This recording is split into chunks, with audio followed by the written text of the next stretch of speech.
Hey guys, welcome back to Rocketry Dreamers YouTube channel. दरअसल दोस्तों, आज यानी 18 दिसंबर 2022 को भारतीय मानक समय के अनुसार लगभग 9:30 पर सतीश धवन अंतरिक्ष केंद्र श्रीहरिकोटा के द्वितीय प्रमोचन मंच से हमने LVM-3 की पहली उड़ान की थी।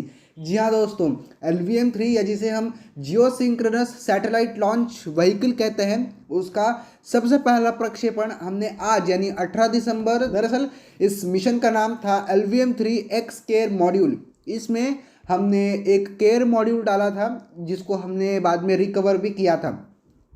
इसको हमने एक रिकवरी मिशन के ना मतलब इसका बेसिकली एक रिकवरी मिशन था। मतलब केयर मॉड्यूल का बेसिकली रिकवरी मिशन था और ये सब ऑर्बिटल मिशन नहीं था। ये पहली बात है, क्यों जानेंगे हम।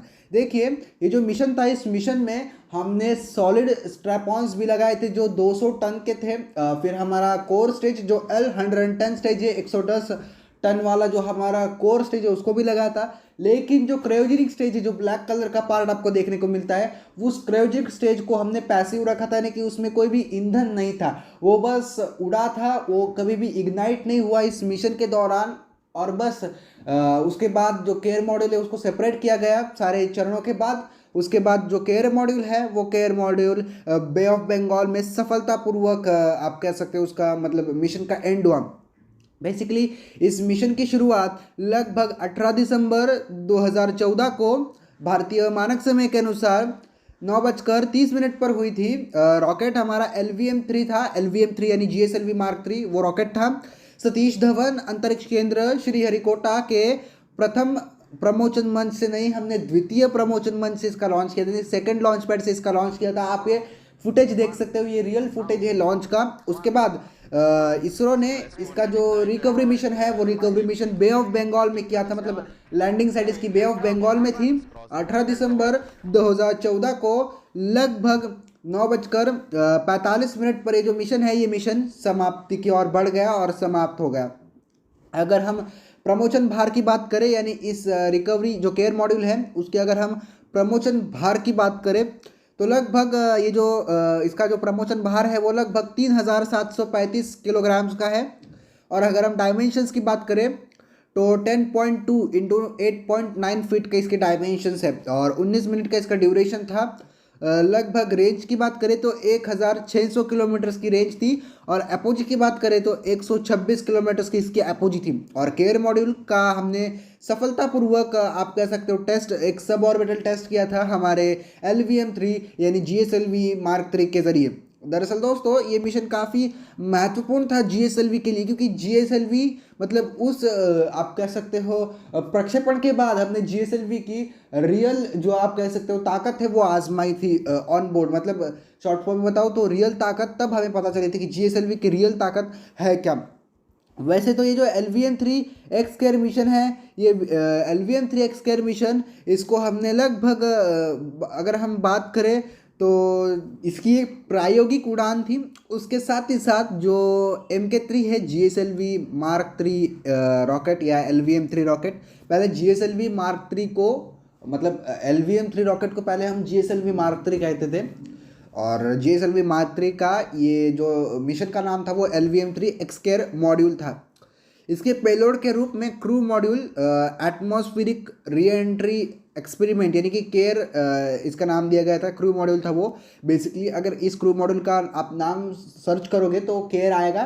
केयर यानी कि एटमॉस्फेरिक री एंट्री एक्सपेरिमेंट, फिर उसका शॉर्ट फॉर्म बना के केयर रख दिया। GSLV Mark 3 x care module या LVM-3 एक्स केयर मॉड्यूल, इसने मतलब जब उड़ान भरी थी तो इसमें सक्रिय हमारे S200 बूस्टर्स यानी S200 का इग्निशन किया गया था L110 प्रणोदक चरणों में।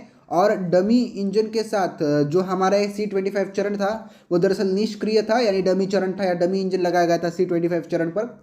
इसमें कोई भी ईंधन वगैरह, इंजन वगैरह कुछ नहीं था, सब डमी था।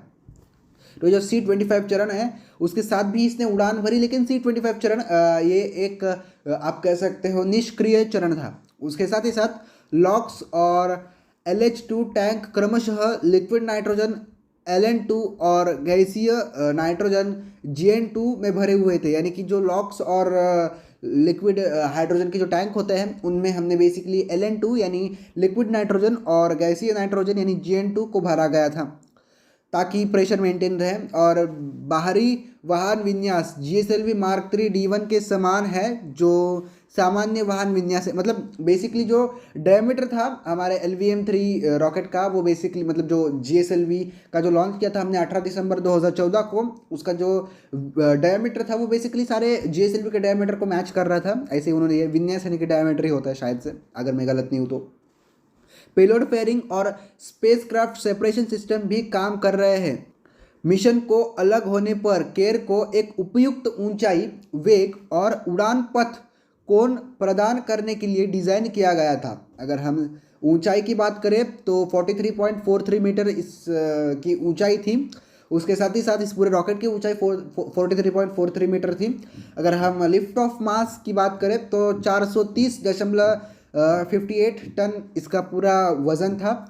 चरणों की संख्या इसमें 3 थी, लेकिन इसमें 2 ही चरण आप कह सकते हो इस्तेमाल करने के लायक थे।